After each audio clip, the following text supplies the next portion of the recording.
children of all ages, welcome. Once again, it's Thursday night. It's 8 p.m.-ish.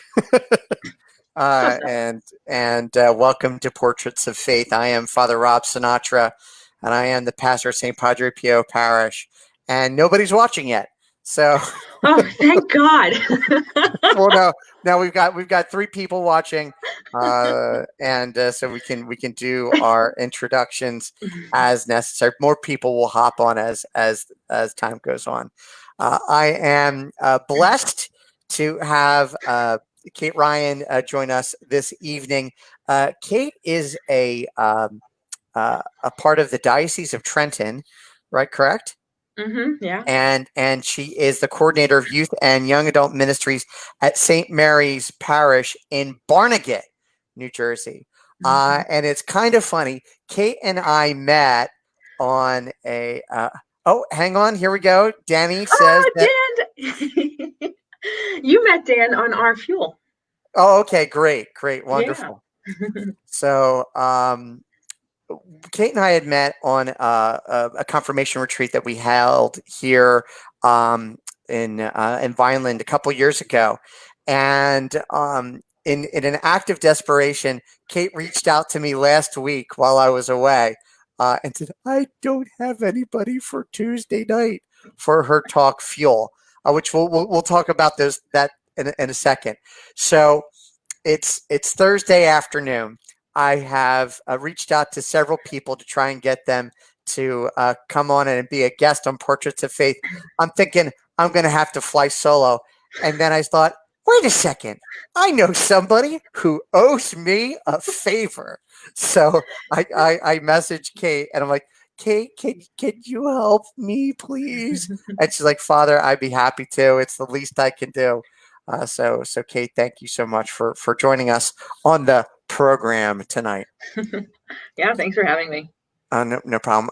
We will probably have interruptions, as we already have, from the rectory dog, Batman. We'll get a chance to see him in a little bit. I'm sure she'll or he'll interrupt and say, "I need to go out again." So the way that this works is that this is just a conversation about faith, about your faith, about your love for Christ and His Church, and the many paths that have kind of happened. I don't know if you realized, but Pope Francis had asked for basically convocations based off of this cultura de encuentro, like this culture of encounter. And he asked local bishops to meet with their people over different stages to see how it would look. So in the Diocese of Camden, we had a lay convocation in March of last year. And in doing so, we had lay people from all over the diocese come together. And one of the things was that they pressed upon us was to share our story of faith, that one person's faith journey is really no different than another. And that, faith is a very personal thing. It doesn't have to be a private thing. And sharing our own faith stories, that we can encourage people to say, hey, you know what? My faith journey is not all that different. Maybe I can do something with it.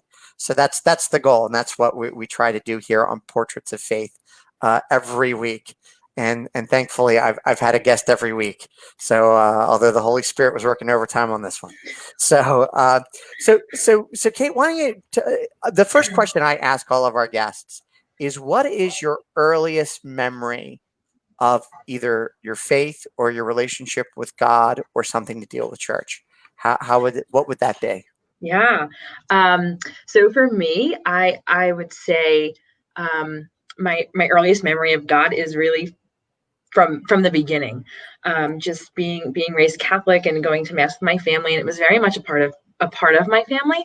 But I think the first time that I remember having a personal kind of encounter with the Lord was when I was in 5th grade. Not to say I hadn't had them before, but that's just the one that kind of stuck out to me, and I remember. And it was really nothing extraordinary. I wouldn't say that, but I had just taken a religion test, and for whatever reason, at that moment, I kind of felt like the Lord loved me, and I was like, the Lord loves me more than anyone else. And it was one of those, I knew that so deeply, but it's always been a part of my life. So I guess a little bit of both there. Yeah, it's kind of interesting, and I've brought up the statistic before. Most people have at your age like a similar encounter. It happens in that like 11-year-old range ish. That around 11, and they say that around 11, vocations happen. That people figure out that, hey, they want to be a priest or a sister or a brother or whatever. And really, as Pope Saint John Paul II said, that we have a universal call, a universal vocation to holiness. So if that's your personal call to holiness, then of course, a religion test in the 5th grade would be just as appropriate for any means and vocation in the life of the church. So how many people are in your family, Kate? I have my parents, and then I have 3 younger brothers. Okay, so you are the oldest. I am. Mm-hmm. Okay, are you an alpha type of personality, Kate? I don't know. I don't think so, but who knows? Maybe different stages of my life. Right. It depends. So, what was your family's experience of going to church, and that whole milieu of growing up a Catholic? And what parish is that? The same parish? It's not actually. I grew up going to St. Francis, which is on Long Beach Island. Oh, okay. And it was really later, once we had moved closer to where the parish I work for now is. We started to go to mass here a lot more, but yeah, it was something that we did. Like, we went to mass as a family. There were no questions about it. And to be really honest, even for myself as a kid, like, I found when my friends, again, around that like 5th, 6th grade age, my friends started to kind of really struggle with that and not want to. And a lot of their parents actually gave them the option and said, if you don't want to do this, you don't have to. But for me, that was never a struggle. I loved going to mass. And I would say even the same for my brothers. Like, it wasn't something that my parents had to fight us on. Like, we just knew that's what we grew up doing. And that was something that, just happened.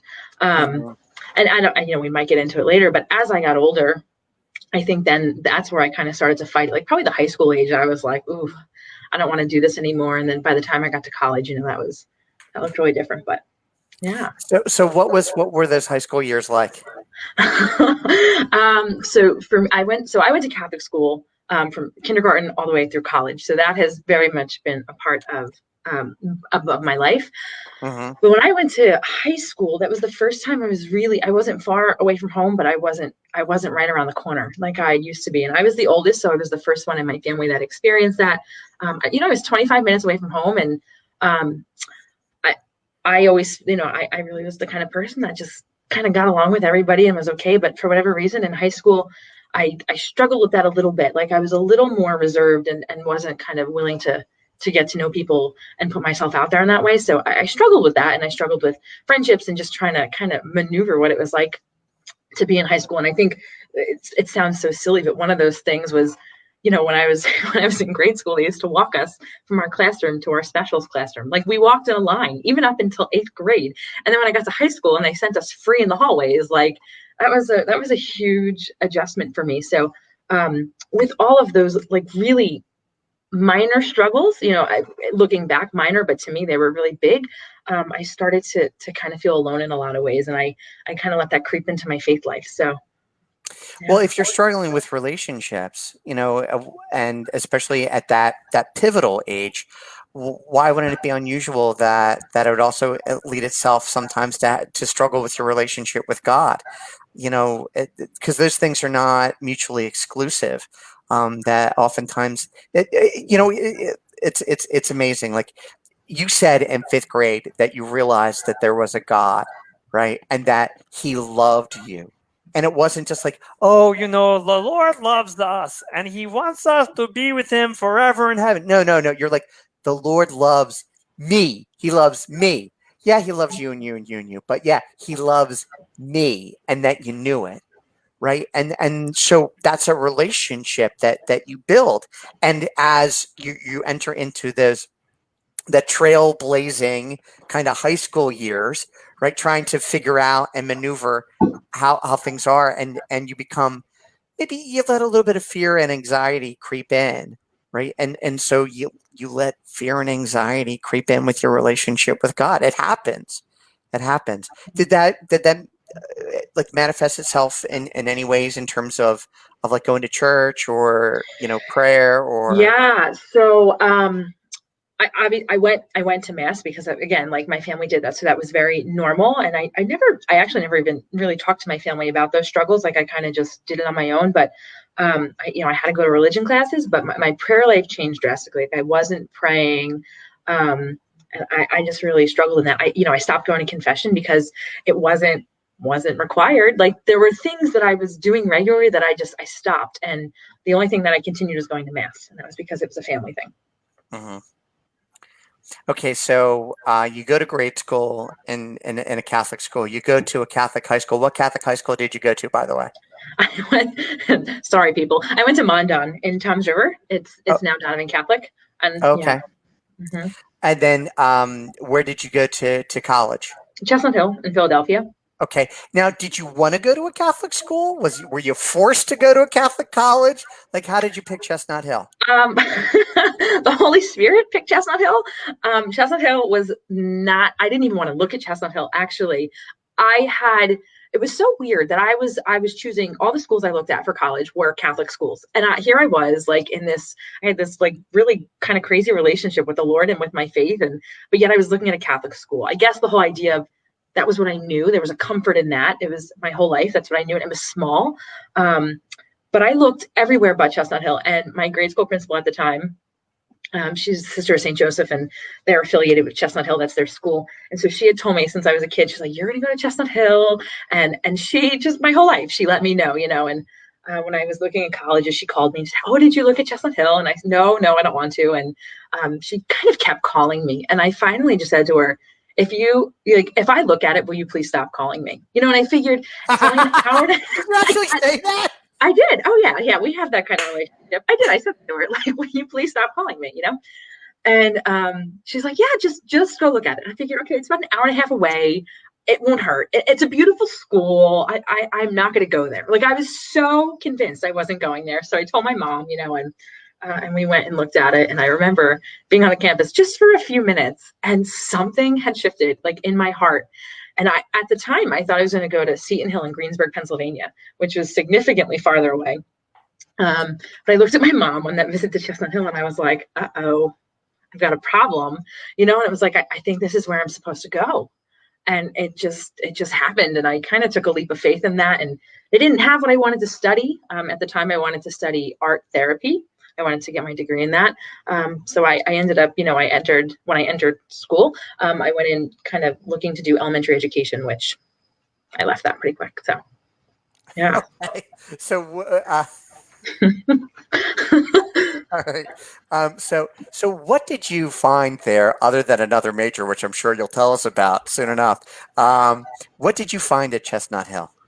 Or, Yeah. or what did God show you at Chestnut Hill? Oh, Would gosh. probably be the better way of Yeah, asking sure. that Well, I question. found a lot of awesome things. I found really great places to hike and two beautiful dogs. But no, what did the Lord showed me? Um, that what the thing about Chestnut Hill was the relationships I had formed, and it really was through the Sisters of Saint Joseph. Um, just their way of kind of inviting me to do things, not telling me I like they never made me feel like I had to do something. If I, they always just gently invited me and said, "Come and join us," and I can really remember super early, and I don't know if I'm going ahead of us here, but I'm going to tell you this story anyway. But I had been thinking about going on this retreat. It was in Cape May. You probably are familiar with the Sisters' House down there, Cape May, Yes, yes, I am. St. Mary by the Sea. Um, and so that's where they used to go for retreats, and they invited me to this freshman getaway. And I had only been in school for, I don't know, like probably about a month. And when I moved into college, it was really crazy. It was during Hurricane Irene. So the day I moved in, I moved right back home that same day. So I didn't even have that. But anyway, so I hadn't even been away from home for more than a month, and they invited me to this retreat, and I'd never been on a retreat before. I'd never been on one in my life, and I was like, oh, I Wait, don't know. even with all the times of being in it, going to a Catholic grade school and a high school, Yeah. Catholic high school, Yeah. you So I never mean, we went on had a retreat? like class retreats, but nothing that, it was just a day class retreat or something. So it was a very different kind of retreat experience. It wasn't like I never went on like Kairos or anything, or I chose not to do any of those. They were offered, but I had wanted nothing to do with them. So the sisters invited me, and I was like, well, some time at the beach, time away. Like, so I was thinking about it, and, then I was like, you know what, sisters, I don't think so. But I guess they just kind of had this feeling like she needs to be there. So here's like another, I could probably tell you like a million stories that are just crazy about my life and how these things happen. But the president of my college, who is a sister, she walks into campus ministry and she's like, Kate, and I guess the sisters had told her who I was, she's telling me to go on this retreat. And I was like, oh, no, thank you. And she's like, no, I really think you need to be there. So then I started to think about it. I'm like, okay, the president of my college, who should not know who I am, is telling me to go on this retreat. So I ended up going, had a lovely time. But there was this real moment of grace when I was there. At the time, I was really into running, and I went for a run one day on the beach. And at the time, like when I would run, I would listen to Shania Twain, which is not a good running playlist, but that was mine. And I was out running, and all of a sudden, like the song, it was in the middle of that transition for the song.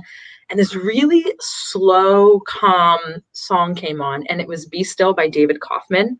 I don't know if you have heard that song or are familiar with it, but check it out, people. It is not anything you would ever think to work out to in any way.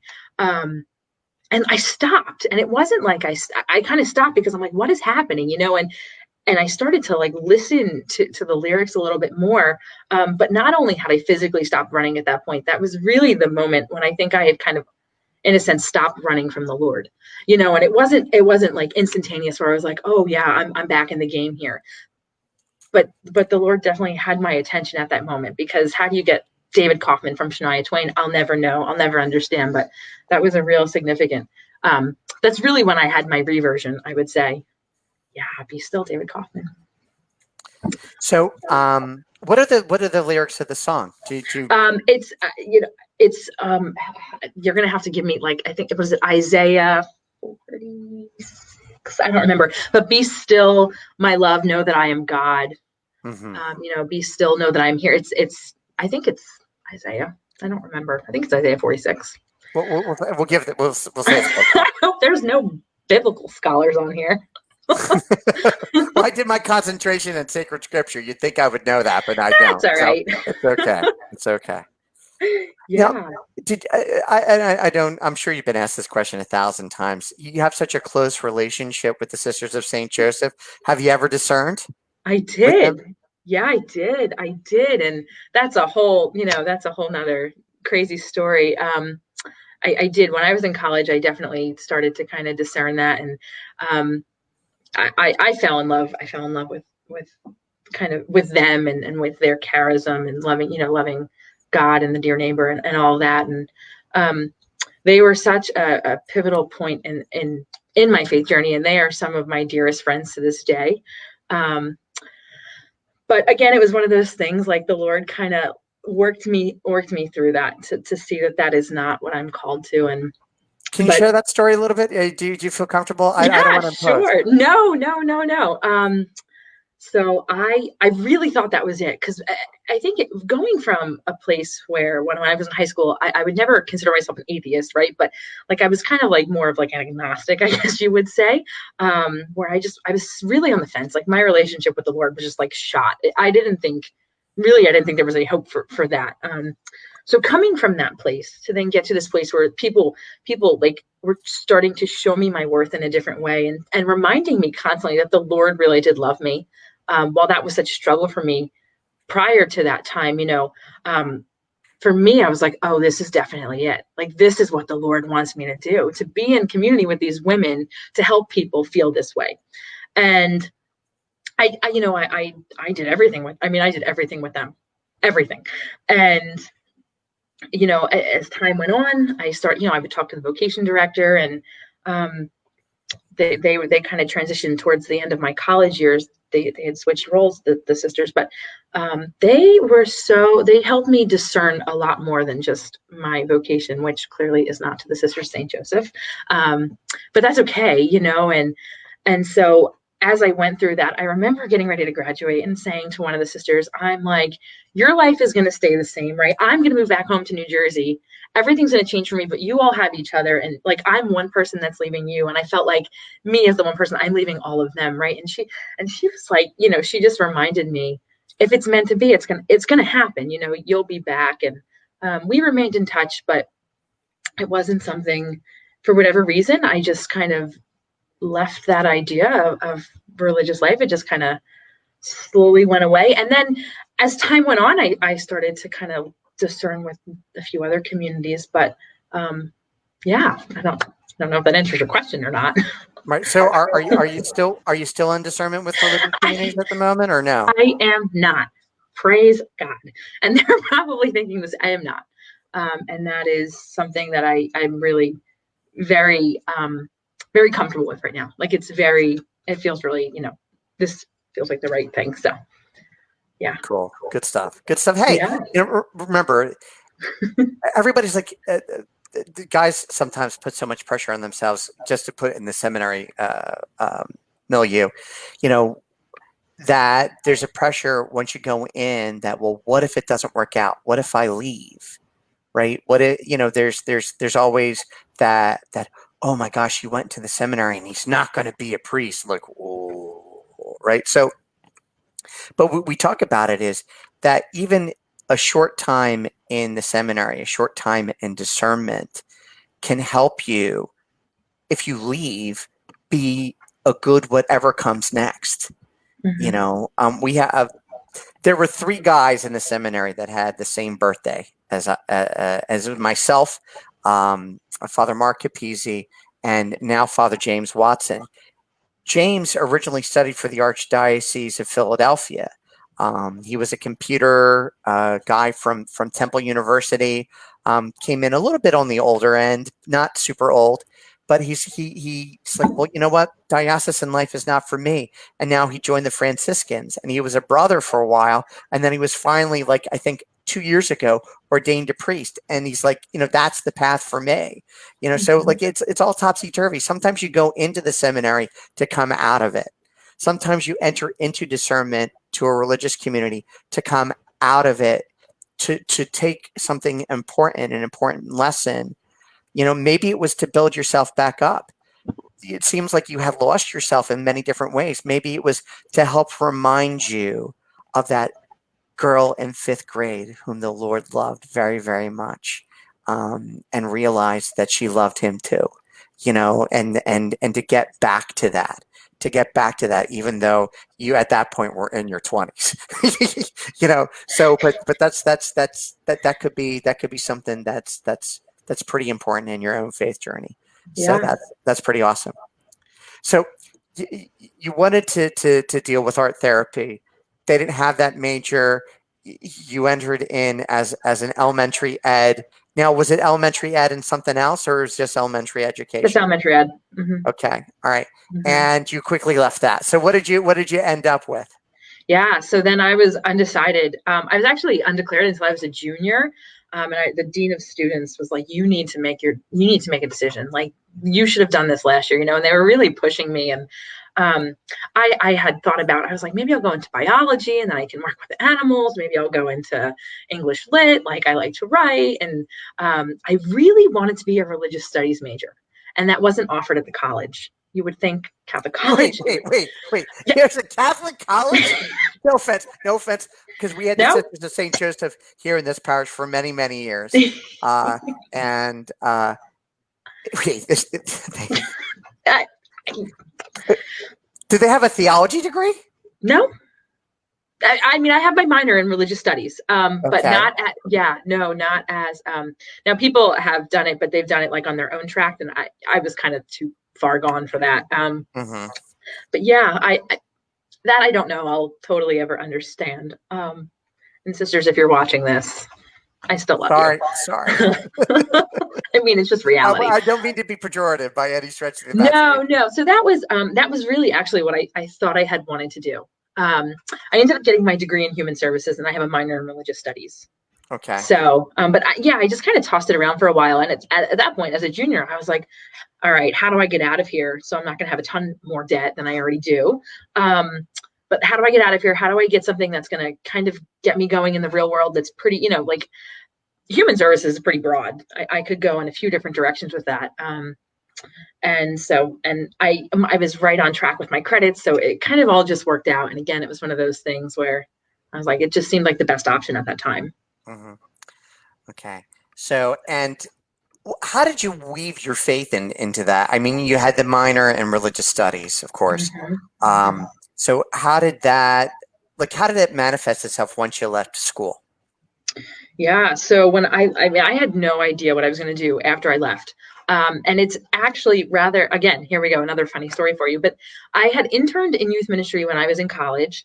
And I decided at that point I would never work in youth ministry because I was like, oh, no, this is not for me. I was involved in youth ministry in high school, but I was like, oh, no, I can't do this. It just wasn't, it was kind of a failure. And I had done some So honest. Yeah, I tried it. I had an internship in well, it. okay, that's I one thing bombed. about me. I am very honest, very honest. But yeah, and then I had interned at this really really great Catholic school. I actually worked with their social worker, who she's an amazing woman, no longer there, but she is wonderful. And so I interned with her, and that was really great. But from coming from that, I also decided I would never be a teacher, and I think part of that was like getting off the elementary ed track. But those are the two things I said I would never do. I would never teach, and I would never become a youth minister, and I did both. So I have to, and I also said I'd never go to Chestnut Hill. So I really need to watch, and here I am saying like I'm never becoming a sister. So like I really need to watch myself because the Lord has a really good sense of humor. Well, never is also a very, very long time. So It is, yeah. So when I left school, I really didn't know what I wanted to do. I worked in retail for a while. And then I actually started volunteering at the parish I'm working at now. Because I was, friends with the youth minister who was here at the time. And she's like, if you ever have off on a Thursday night and you want to come by, we'd love to have you, just come see what we do and come hang out with the kids. And I started doing that. And I actually enjoyed it. It was not like the experience I had when I was in college. And then shortly after, a few months later, I was offered a part-time position here as the assistant youth minister. So doing that while I was, still doing a few other things. And then I got hired as a theology teacher about a year and a half after I graduated from college. Again, something I said I would never do. There I was teaching theology. And so I was doing youth ministry and theology at the same time. And it was just, so my faith was totally 100% woven into that. Like it almost wasn't something I could escape, mhm. And then here I am working full time in youth and young adult ministries. So you're no longer teaching theology, or I'm not. No, I actually left. I left last year. Yeah, because I started here full time July 2019. So I left June of 2019. so you've entered into a world. It's interesting when we talk about young people and their lives of faith. Um, that there is this very well intentioned misnomer that, oh, young people, they are the future of the church, right? And every time I hear that, I feel like I'm going to pull my hair out, right? Because they're not the future of the church; they are the church, right? They're no less a member of the church. Are they baptized? Yes. All right. Have they? You want to put it. Have they completed all their sacraments of initiation? Pretty much, right? So they are no less a member of the life of the church than they would be if they were 95 years old, right? You bring up the canon law stuff. What makes an adult in canon law? Do you know what makes an adult in canon law? How old do you have to be an adult in canon law? I actually have no idea. 7. Oh, I should know that. So Now I do. once you hit 7, you're an adult in the life of the church. Now, are there once we get the age of majority, other things happen, right? Or if you're technically speaking under canon law, if you're 14 years old, if you're a girl, or 16 years old and you're a boy, you can actually get married. But you have to also follow the statutes of the country and the area that you live in. But I digress. But the concept is that young people and youth and young adults, they're not the future of the church. They are the church now. And what has been your experience of working with them, and what's the thing that you've kind of gleaned about God's will and all of this? So Yeah, so well, I have to say, my experience working with young people is probably like the greatest experience I've had in my life thus far. And I think it's because no matter what age they're at, they're just so like they're just searching for something. And they know they're searching for something, but they don't always know what that is. And um they're so innocent still. And they're so real to me on so many levels, and they're filled with such joy. And even the ones that like kind of give you the put up the front that they're not, and the ones that do. And I'm not saying that there are young people that do not struggle, because that I know that's not the case. But there is just something so beautiful about young people celebrating their faith, or at least like being open to the idea of it. Maybe they're not actively doing that. um, but I have to, I think it's just knowing that I know how I was at that age. And I sometimes I say I wish, um, not that I wish I had people like that in my life to help me through that, because I did. I just wasn't open to it, and I wasn't able to receive that. So for me, any way I can give that to a young person is that's what I want to do. Like I want to give that back and help them to understand, be able to share my story and say like, you are not alone in that. Like I don't want to say hated the faith, but it was not something, it was not something I enjoyed. right. Well, it's interesting that around that same age of whether you have a relationship with God or not, it's around that same age that young people make the determination of whether God is real or whether they're going to choose to believe in him or not. It usually happens around age 13 or so, and people have usually formally left the church by the age of 22. So that's that 13 to 22 age range is so pivotal and so important in helping children and young people recognize what authentic faith looks like. And it's if you don't mind me asking, Kate, and I don't mean to be impolite, how old are you? I'm 27. You're 27. Okay, Mhm. to be 27 again. That's, um, and as an old fart at 46. Um, we're of a differing generation. Like my generation learned and experienced the faith in a much different way. We learn in a much different way than your generation does. And this generation today learns in a radically different way. As you know, from some time some time in elementary education, that pedagogy has radically shifted and changed Mhm. because we're so connected to things like this that it affects how we learn and how we interact. Like I don't even know if at my age, as a young person growing up, that we could have even handled, remote learning or virtual instruction or anything like that, because that's just not what we did, and that's not how we learn. We might be able to do it now, as we shift. So, you have such, and I don't know if you have, do you have regular youth group meetings? We do, yeah, yeah. Okay. And how many children do you tend to get out for those events? Oh gosh. Well, it depends it depends what's going on. But I would say pre-pandemic, you know, probably about like 10, 15 solid. Hmm.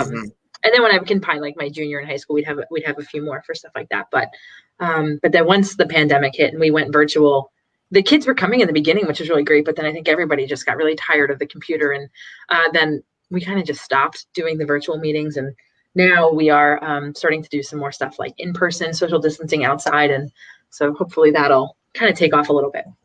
Because youth ministry looks so much different now than it did back then. Like, you hear these stories of the time of the Giants where you had a youth program and you had like 40, 50 kids coming out to a youth event.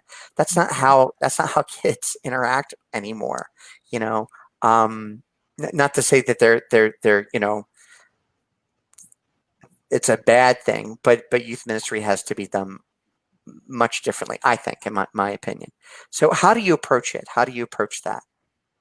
Yeah. So one thing that's been really helpful to me is I have to start really from the ground up here. Even though people know who I am, you have to build that relationship with the kids, and you Uh-huh. have to build that relationship with their parents, because these kids can't drive. So if you form that relationship with their parents, and they kind of see like what their kid's going to get from this, you have to make them want to be a part of it too, just as much as the kids on some level. Like obviously they're not going to come to the meetings and be a part of it that way, but if you get the parents, most likely you might be able to get the kids. Um, but one thing that was, I think, a great benefit to me, I mean, I've been really active on social media. That's been really helpful because that's where the kids are. So you have to meet them where they are. But I really spent a lot of time this year going and talking to our religious ed classes, and doing, if they had events going on, like being there and getting to know the kids and getting to know their families. And that really was very helpful to me.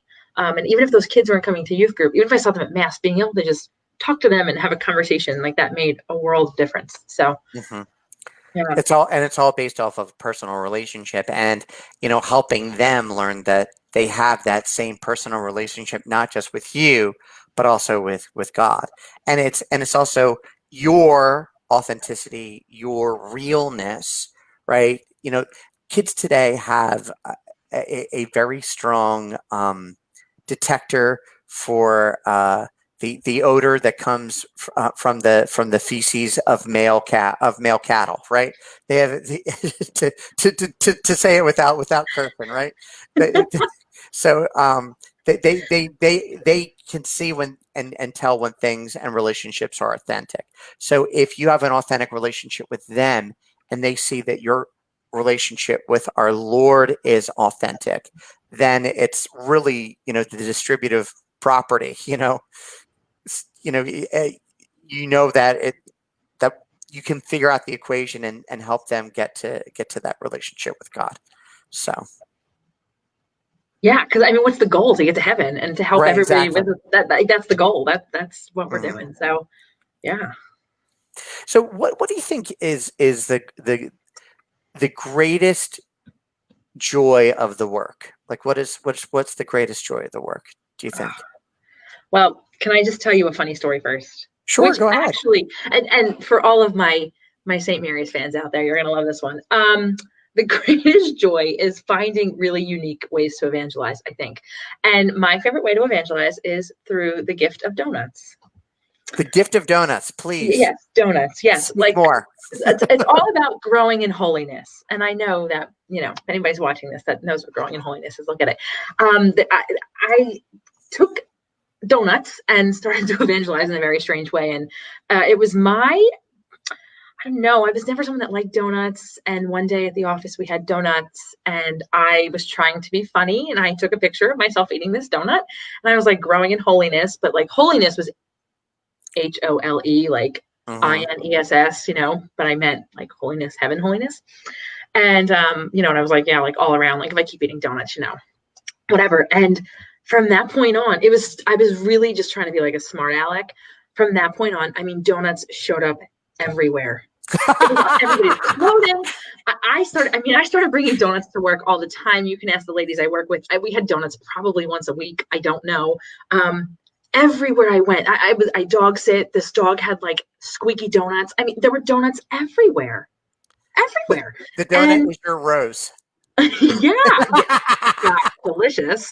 Um, and so every time I really would share that with the kids, and I was like, it started off as a joke, but it was really like, it was the Lord reminding me that here I am, okay, and my race for sainthood and my race for heaven was kind of just taking off at that point. Like I saw it as a way to share the story with kids. And when I would teach, I was teaching an 8th grade confirmation class for a little while, and I shared that story, and they're like, oh, I saw a kid like weeks after I told it, he's like, I had a donut and I was thinking about getting to heaven. Like that is the coolest thing, I think. And so for me, one of the greatest joys about this is just being able to find ways to, like, I don't know, help people recognize their goodness, and where they're trying to go. And donuts it's a great way to do it. Hmm. Yeah. But And what do you think the biggest struggle is in terms of youth ministry as well? so for is going to sound like probably silly, but for me, it's a very lonely job. Actually, like, it's a very lonely ministry. Yes, I have a great team of people that help me, but like the day to day is very, very lonely. When I was teaching, I was constantly surrounded by people. And I am a very much a people person, as you might be able to tell from this, but it is lonely, but the rewards of it are so great that it doesn't matter all the time, but that's the struggle, is not having someone I can turn to when I'm sitting at my desk, like, oh, hey, how's it going? I don't have that. Uh-huh. So, not that you know the answer to this question, but what's next for you? What's next? What do you think is next? And even in your relationship with God, what's next? What's next? Well, you know what? I think I don't know what's next. I hope to be here for a little while longer, at least, until the Lord kind of, puts something on my heart and sends me somewhere else. But I think just continuing to be open and just reminding myself. I don't know why I was thinking about this before, but a very good friend of mine, this little, I guess it's a quote. This little quote is something that has kind of become very important in my faith journey here. But Father Junipero Serra, I hope I said that right. Junipero? Yes. Super close. Super close. Oh gosh, you know how I am with pronouncing things. But he has this quote: "Ever forward, never back." And so, so this friend of mine likes to, remind me this every so often. But I think that's just something I've really been praying with a lot, and finding, especially during the pandemic, when things seem really, really tough. Just ever forward, never back. Just keep going forward, keep trying, because the Lord's going to keep offering us these graces, and it's really beautiful, because we get to try again. Like, every day is a new day, and we don't always have to wait for a new day to try again. We could stop right where we are and decide we want to start over. But for me, new day is good. But just keep with that. So, I don't even remember what you asked me. I hope I answered the question. No, what's next? I just asked what was next. What's next? Yeah. So just ever forward, never back, and just keep being open to what it is, and just making the time to really listen to what it is the Lord's inviting me to. Because I do find, when I don't take that time and I just start making really rash decisions, I feel it, and the people around me feel it too. Like, it doesn't just affect me; it affects everybody. So, just really being mindful of that and trying, to be aware of that. Mm-hmm. And in this time of pandemic, how has your faith kind of carried you through this? Like, is there any faith lesson that you've learned during this like 4 months at this point of having to deal with all this stuff? Yeah. So my prayer life has changed drastically, which again is really, really a lot of time for silence that I did not want. I would say probably even unwelcome silence. But I started to pray the rosary regularly, and that was not something I did. I actually kind of really at 27, I'm embarrassed to say this, but at 20, well, I was 26 when it happened, actually. But 20, kind of realizing that, like, the mysteries are a big part of the rosary. Like, it's not just a bunch of Hail Marys and Our Fathers. And it took me long, and I knew that, but I didn't really understand it. And so that was something that really, Our Lady really carried me through this in a lot of ways. So that was a huge grace for me. So, like, it's one of those things. I was today years old when I figured this out. It's like, I have a lot of those moments. It's okay. It's okay. It's all right. Yeah, no, I'm happy. I'm glad I'm, rather learn it at some point. So. Great.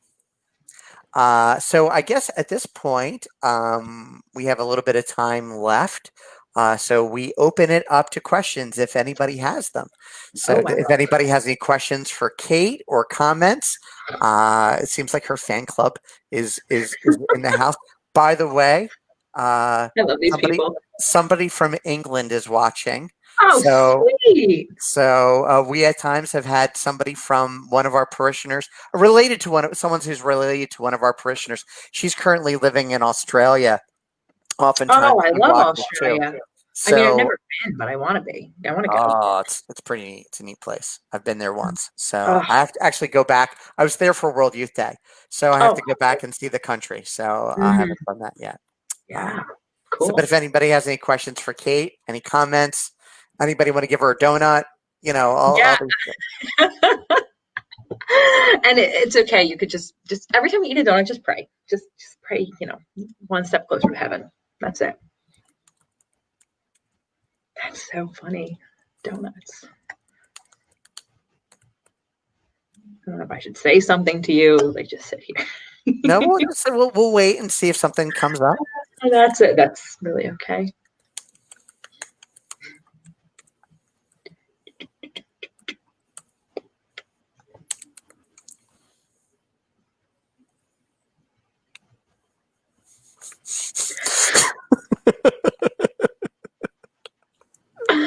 Yes, please.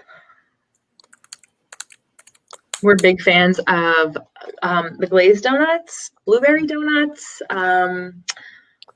vanilla frosted donuts. We probably have people that like chocolate. We like them all. We don't discriminate. We accept all donuts, just not munchkins. That doesn't work. Okay, so Tim has a question. He said, where did you teach?" Yeah, I taught at Donovan Catholic in Toms River, New Jersey.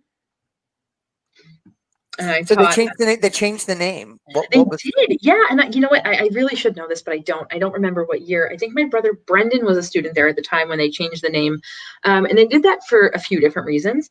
But one of the reasons that I had heard was they changed it for.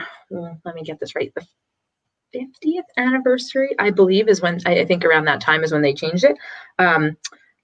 But I heard a lot of people did not even know what a Monsignor was in the church. So I think people were very confused by Monsignor Donovan, like, what is this? And to really kind of bring out the Catholic identity of the school, to have that Donovan Catholic. It was a really strong name. Who was, for those of us who have no idea, who is Monsignor Donovan, or who was Monsignor Donovan? Yeah, well, I don't know. Yeah, I guess he was, again, I should know this. I'm so embarrassed. All these people are going to be like, she doesn't know anything. I believe he was the pastor at what the heck kind of bug is that? I believe he was the pastor at St. Joseph's Church. Okay. I should look that up. Don't quote me, people. It's named after its founder, Monsignor Lawrence Donovan. So he founded the high school. It was originally St. Joseph's High School. Then it became Monsignor Donovan, and then it became Donovan Catholic. Oh no, you're frozen. I don't know if you can still see me or not. You're frozen, and there's a giant bug in my office. Father Rob, I lost you.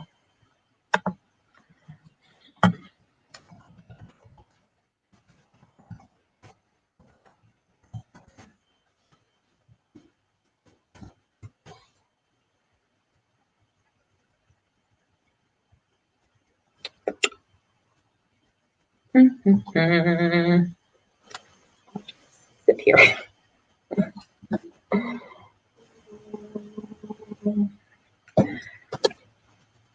Oh, now I'm just by myself, and I think everybody can hear me.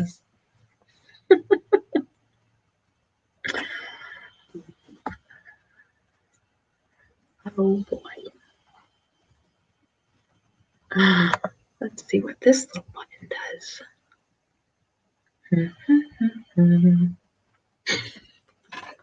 Well, for all of you still sitting out there, I'm sorry if this is incredibly awkward for you. We lost Father Rob. Now a good time to call him.